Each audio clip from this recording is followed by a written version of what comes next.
Hello friends, welcome to my YouTube channel government job alert. কেমন আছো তোমরা?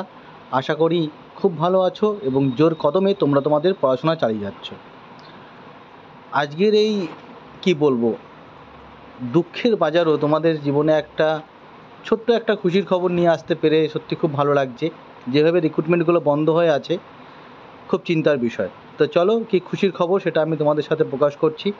আর এই ভিডিওটা শুরু করার আগে তোমাদের সকলের কাছে আমার রিকোয়েস্ট, এখনও অবধি তোমরা যারা আমার এই ছোট্ট ইউটিউব পরিবারের সদস্য হওনি তারা অতি অবশ্যই চ্যানেলটা সাবস্ক্রাইব করে নাও এবং বেল আইকন বাটন অন করে দাও, যাতে করে যখনই আমি এরকম কিছু গুরুত্বপূর্ণ ভিডিও আপলোড করি সেটা সবার আগে তোমার কাছে পৌঁছে যায়। ওকে, তো চলো বন্ধুরা, ভিডিওটা শুরু করি। এই ভিডিওর মুখ্য বিষয় হচ্ছে, তোমরা যারা কলকাতা সিটি সিভিল কোর্টের অংশ কমার্শিয়াল কোর্টের জন্য যারা ফর্ম ফিল আপ করেছিলে, তাদের কিন্তু সম্পূর্ণ এলিজিবল লিস্ট কিন্তু প্রকাশ হয়ে গেছে।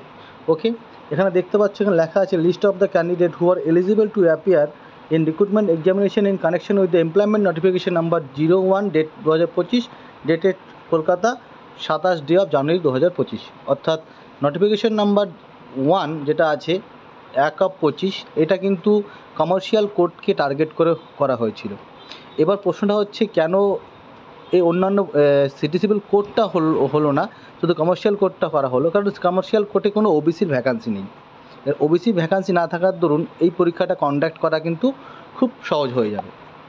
তো এখানে তোমরা দেখতে পাচ্ছ, প্রত্যেকে যারা ফর্ম ফিল আপ করেছিলে, data entry operator, lower division clerk, group D এবং স্টেনোগ্রাফার, সবার কিন্তু এখানে একটা এলিজিবল লিস্ট কিন্তু প্রকাশ হয়েছে। অর্থাৎ কারা কারা পরীক্ষা দিতে পারবে সমস্ত কিছু এখানে ডাটা কিন্তু তোমরা দেখে নিতে পারো। প্রথমে তোমাদের যেটা দেওয়া আছে সেটা হচ্ছে পোস্ট, কোন পোস্টের জন্য অ্যাপ্লাই করেছিলে, application number, name, father name, category এবং ডেট অফ বার্থ। ওকে বন্ধুরা, তোমরা দেখে নাও যে তোমরা কারা কারা এই লিস্টের যোগ্য হয়েছো। আমি তাও তোমাদের একটা রাফ আইডিয়া বলে দিচ্ছি, যেটা আমি এখানে ডাটা সার্চ করে পেয়েছি। তোমরা যারা ডিইও ডাটা এন্ট্রি অপারেটরের জন্য অ্যাপ্লাই করেছিলে, সেখানে টোটাল ক্যান্ডিডেট এলিজিবল হয়েছে 190, এবং আমরা এখানে জানি যে 4খানা সিট আছে। তো আমি একটা অনুমান করে চলি যে পার সিট কম্পিটিশন মাত্র 45 জন ক্যান্ডিডেট। তো আমি এটা বলবো তোমাদের কাছে, এটা একটা দারুণ সুযোগ, দারুণ খুশির খবর যে এখানে কম্পিটিশন কিন্তু অনেক কম। আমি যখন দেখতাম রেলের গ্রুপ ডি বা এমটিবিসি, সেখানে কিন্তু পার সিট কম্পিটিশন 300-400 করে ক্যান্ডিডেট হতো। তো সুযোগ কিন্তু বারবার আসবে না, তোমরা কিন্তু খুব সুন্দরভাবে প্রিপারেশন নাও। তারপরে আমরা চলে আসবো এলডিসিতে। এলডিসিতে টোটাল সিট আছে তোমার 4খানা, সেখানে কিন্তু টোটাল অ্যাপ্লাই হয়েছে 354 জন। ওকে, তারপরে চলে আসবো গ্রুপ ডি। গ্রুপ ডির ক্ষেত্রে গ্রুপ ডির ক্ষেত্রে সিট ছিল 4খানা, সেখানে অ্যাপ্লাই হয়েছে 625 জন এখন যোগ্য হয়েছে। ওকে, তারপরে আসবে স্টেনোগ্রাফারের ক্ষেত্রে কিন্তু সিট ছিল 2টো, সেখানে অ্যাপ্লাই হয়েছে 216 জন। তো আমি অনুমান করে চলতে পারি যে পার সিট কম্পিটিশন 108 জন। ওকে, এই ছিল মেন বিষয়।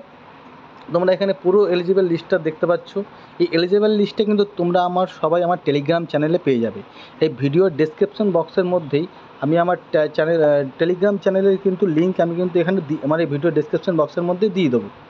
ওকে বন্ধুরা, তো তোমরা এই লিঙ্ক ধরে কিন্তু আমার টেলিগ্রাম চ্যানেলে জয়েন করো। সেখানে তোমাদের মতো অনেক ছোট ছোট ভাই ও বোনেরা আছে, সেখানে তোমাদের সমস্ত প্রবলেমে তোমরা শেয়ার করতে পারবা, এবং সেখানে গেলে তোমরা কিন্তু এই সমস্ত ডাটাগুলো বা ইম্পর্টেন্ট লিস্টগুলো সব পেয়ে যাবে। এই গেল, তোমরা এখানে দেখতে পাচ্ছ টোটাল 43খানা পেজ আছে, এবং টোটাল রিক্রুটমেন্টের প্রসেসে টোটাল ক্যান্ডিডেট আছে তোমার 1386 জন। ওকে, একটা মিনিট ধরো। ওকে, এরপরে চলে যাব আমরা। দেখো, এখানে কিন্তু আরেকটা ইম্পর্টেন্ট নোটিফিকেশান আছে, সেটা হচ্ছে list of the candidate whose candidature are kept on hold in connection with employment notification number 1/25। তো যে নোটিফিকেশনগুলো আজকে তোমাদের শো করছি, প্রত্যেকটাই কমার্শিয়াল কোর্টের নোটিফিকেশন। ওকে, এখানে কি বলা হয়েছে, এখানে আমি তোমাদের গোদা বাংলায় খোলাখুলি বলে দিচ্ছি। এই যে তোমাদের এই যে দেখতে পাচ্ছ এই যে লিস্টটা, এই লিস্টে যাদের যাদের নাম আছে তাদের কিন্তু ক্যান্ডিডেচারটা, অর্থাৎ তাদের অ্যাপ্লিকেশনটা হোল্ড করে রাখা হয়েছে। সেটা কেন হোল্ড করে রাখা হয়েছে সেটা কিন্তু এই রিমার্কস কলমে গেলেই তোমরা দেখতে পাবে। সাপোজ ধরো কেউ একজন অ্যাপ্লাই করেছে এলডিসি বা এলডিএতে, তার নাম হচ্ছে অনন্যা বন্দ্যোপাধ্যায়। ওকে, তো তার ক্যান্ডিডেচারটা করা হয়েছে, হোল্ড করা হয়েছে, কারণ হেজি ফাইলস, অর্থাৎ সে যেই সমস্ত ফাইলসগুলো বা ডকুমেন্টসগুলো আপলোড করেছিল, সেই ডকুমেন্টসগুলো কিন্তু ক্লিয়ারলি ভিশন না, তার জন্য তার কিন্তু অ্যাপ্লিকেশন বা ক্যান্ডিডেটটা হোল্ড করে রাখা হয়েছে এবং তাদের জন্য একটা নির্দেশও দেওয়া হয়েছে। তাদের জন্য কী নির্দেশ দেওয়া হয়েছে, তারা কিন্তু অবশ্যই তাদের সাপোর্টিং ডকুমেন্টসগুলো নিয়ে গিয়ে যেতে হবে কলকাতা সিটি সিভিল কোর্টে কত তারিখ, 7 তারিখ থেকে 11 তারিখের মধ্যে গিয়ে সেগুলোকে কিন্তু কারেকশন করে আসতে হবে। এই গেল। আর একটু জিনিস দেখাচ্ছি। আর এইখানে দেখো তোমরা কিন্তু এখানে দেখতে পাবে যে ইনএলিজিবল লিস্ট, অর্থাৎ কারা কারা এলিজিবল হয়নি, তাদের নানা রকম সমস্যার কারণে তাদের কিন্তু ক্যান্ডিডেটটা ক্যান্সেল করা হয়েছে। এবং আমি এটা বলবো, যদি তোমাদের নিজস্ব কারো মনে হয় যে এই লিস্টের মধ্যে তার নাম আছে কিন্তু সে সম্পূর্ণ সঠিকভাবে ফর্ম ফিল আপ করেছিল, সে চাইলে কিন্তু তার যদি মনে হয় যে না আমি সত্যি কমপ্লিটভাবে ফর্ম ফিল আপ করেছিলাম, তাহলে অবশ্যই কিন্তু সে কোর্টে গিয়ে সরাসরি যোগাযোগ করতে পারে।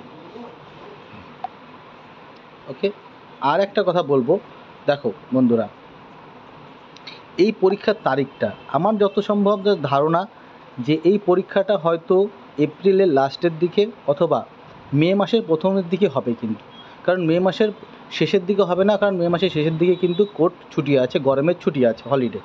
তো আমার যেটা ধারণা এই পরীক্ষাটা কিন্তু খুব তাড়াতাড়ি হবে, কারণ কোর্টের ইনাগরেশন আছে। তোমরা নিশ্চয়ই জানো যে এই কোর্টের ইনাগরেশন হবে এবং ইনাগরেশনের সময় কিন্তু এদের প্রত্যেককে কিন্তু তোমার জয়নিং লেটার দেওয়া হবে। তো সেখানে দাঁড়িয়ে আমার মনে হচ্ছে এটা কিন্তু অবশ্যই এপ্রিলের লাস্টের দিকে অথবা মে মাসের ফার্স্টের দিকে কিন্তু পরীক্ষাটা হবে। হাতের সময় কিন্তু মাত্র 1 মাস। ওকে বন্ধুরা, হাতের সময় কিন্তু মাত্র 1 মাস। তো আমি বলবো তোমরা কিন্তু এই কদিন আমাদের পশ্চিমবঙ্গে যে হারে চাকরির হাল বুঝতেই পারছো, তোমরা না খাওয়া বন্ধ করে দিয়ে পড়াশোনায় মন দাও। কোনো এদিক ওদিক মূল্যবান সময় নষ্ট করো না, সুযোগ কিন্তু বারবার আসবে না।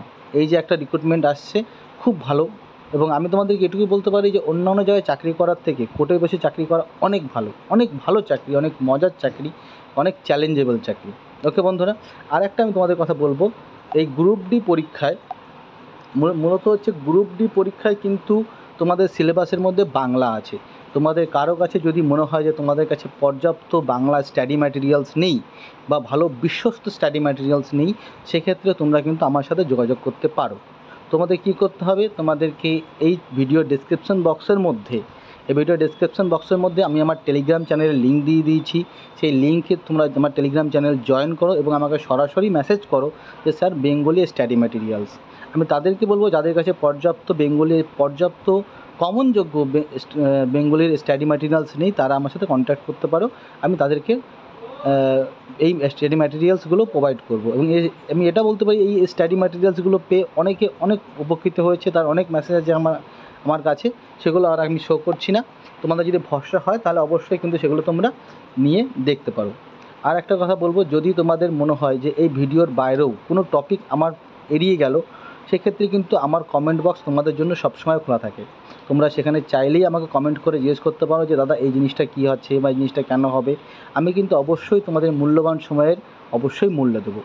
ঠিক আছে বন্ধুরা, আমার প্রিয় ভাই ও বোনেরা, আমি আবারও বলছি খুব সুন্দর করে প্রিপারেশন নাও। যাদের স্টাডি ম্যাটেরিয়ালস দরকার, বাংলা হোক বা ইংলিশ হোক, আমার সাথে কন্ট্যাক্ট করতে পারো, তাদেরকে আমি স্টাডি ম্যাটেরিয়ালস প্রোভাইড করব। আর এটাই বলবো, সুযোগ কিন্তু বারবার আসে না, ভালো করে প্রিপারেশন নাও। দেখা হচ্ছে পরের ভিডিওতে। আর লাস্ট একটাই কথা বলার, যদি ভিডিওটা ভালো লেগে থাকে অবশ্যই একটা লাইক, কমেন্ট এবং বন্ধুদের মধ্যে শেয়ার করে দিও। তোমার একটা লাইক আমাকে ইন্সপায়ার করে নেক্সট ভিডিওটা করার জন্য। দেখা হচ্ছে পরের ভিডিওতে।